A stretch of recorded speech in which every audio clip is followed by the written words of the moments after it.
ന്യായാധിപന്മാരുടെ പുസ്തകത്തിൽ നിന്നുള്ള വായന 17 അധ്യായം 1 മുതൽ 13 വരെയുള്ള വാക്യങ്ങൾ. മിക്കയുടെ പൂജാഗ്രഹം. എഫ്രൈം മലനാട്ടിൽ മിക്ക എന്നൊരാൾ ഉണ്ടായിരുന്നു. അവൻ അമ്മയോട് പറഞ്ഞു, 1100 വെള്ളി നാണയങ്ങൾ നഷ്ടപ്പെട്ടതിനെ പറ്റി നീ ശാപം ഉച്ചരിക്കുകയും എന്നോട് രഹസ്യമായി പറയുകയും ചെയ്തിരുന്നുവല്ലോ. അതെൻ്റെ കൈവശമുണ്ട്, ഞാനാണ് അതെടുത്തത്. അവൻ്റെ അമ്മ പറഞ്ഞു, എൻ്റെ മകനെ, കർത്താവ് നിന്നെ അനുഗ്രഹിക്കട്ടെ.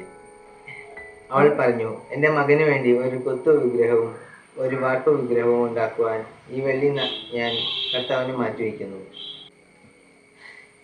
അതുകൊണ്ട് ഇപ്പോൾ ഞാൻ ഇത് തിരിച്ചു തരുന്നു.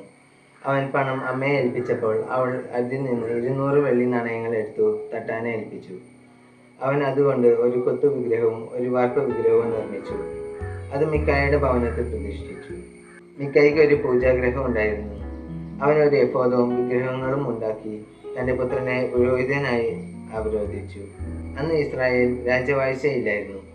ഓരോരുത്തരും യുക്തമെന്ന് തോന്നിയത് പ്രവർത്തിച്ചു പോന്നു. യൂദായിലെ ബെത്ലഹേമിൽ യൂദാ വംശജനായ ഒരു യുവാവ് ഉണ്ടായിരുന്നു. അവിടെ വന്ന് പാർത്ത ഒരു ലേവ്യൻ. അവൻ ജീവിക്കാൻ പറ്റിയ ഒരു സ്ഥലം അന്വേഷിച്ച് അവിടെ നിന്ന് പുറപ്പെട്ടു. യാത്ര ചെയ്ത് അവൻ എഫ്രൈം മലനാട്ടിൽ മിക്കയുടെ ഭവനത്തിലെത്തി. മിക്ക ചോദിച്ചു, നീ എവിടെ നിന്ന് വരുന്നു? ഞാൻ യൂദയായിലെ ബെത്ലഹേംകാരനായ ഒരു ലേവ്യനാണ്. താമസിക്കാൻ ഒരു സ്ഥലം അന്വേഷിക്കുകയാണ്. മിക്ക പറഞ്ഞു, എന്നോടുകൂടി താമസിക്കുക. നീ എനിക്ക് ഒരു പിതാവും പുരോഹിതനുമായിരിക്കുക. ഞാൻ നിനക്ക് വർഷം തോറും 10 വെള്ളി നാണയവും വസ്ത്രവും ഭക്ഷണവും നൽകിക്കൊള്ളാം. അവനോടുകൂടെ താമസിക്കാൻ ലേവ്യന് സന്തോഷമായി. ആ യുവാവ് അവന് പുത്രനെ പോലെ ആയിരുന്നു. മിക്ക ലേവ്യനെ പുരോഹിതനായി അവരോധിച്ചു.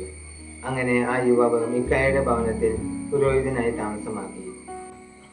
അപ്പോൾ മിക്ക പറഞ്ഞു, ഒരു ലേവ്യനെ പുരോഹിതനായി ലഭിച്ചതുകൊണ്ട് കർത്താവ് എന്നെ അനുഗ്രഹിക്കുമെന്ന് ഞാൻ അറിയുന്നു. ന്യായാധിപന്മാരുടെ